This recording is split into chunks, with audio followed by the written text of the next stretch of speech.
Ndani ya Zanzibar yetu kuna watu ambao wameathirika kwa sababu tu ya vijana wao wanatumia dawa za kulevya. Kwa sababu dawa ya kulevya ikishatumika, manake inakuwa ni maradhi ya familia. Mama hayuko salama, baba hayuko salama, ndugu hawapo salama, na jamii haipo salama. Lakini kwani dawa ya kulevya ni nini? Au ulevi ni nini? Katika hali ya kawaida ni kwamba ulevi au dawa ya kulevya ni kemikali au kitu chochote kile ambacho kikitumia kinabadilisha mfumo wa utendaji kazi wa ubongo wako, yani mfumo wa ufahamu, mawazo, utambuzi, kumbukumbu, maamuzi, mwenendo pamoja na tabia yako, hata kama ni kwa muda mfupi. Maanake hicho kitu tunakiita kwamba ni ulevi. Haijalishi anayekitumia ni nani, haijalishi kwamba anakitumia shekhe wetu mtaani au mwalimu wetu wa chuo au ustazati wetu tuliye naye mtaani. Kwa mwanadamu ubongo umo ndani ya fuvu la kichwa, kwa maana skull, na umehifadhiwa kwa hifadhi tofauti. Kuna hifadhi ya kwanza ya ubongo, ni hii mifupa ambayo ni madhubuti ya kichwa, ambayo ni mifupa madhubuti, ina viungo, lakini viungo ambavyo si vyenye kupinda.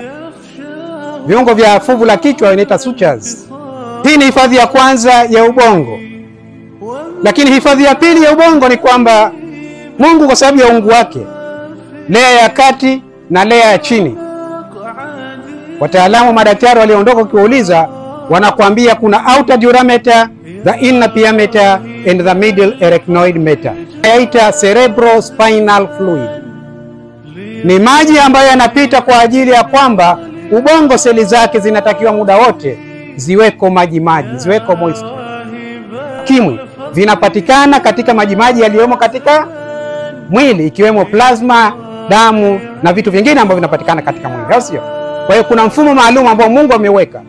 Yule mtoto hawezi kupata maambukizi akiwa katika tumbo la mama. Mtoto yule anatumia damu inayotokana na mama, atapata maambukizi pindipo ikiwa madaktari wetu hakutumia tahadhari na kea maalum, ama wakati wa kujifungua au wakati wa kumnyonyesha. Brain barrier, BBB.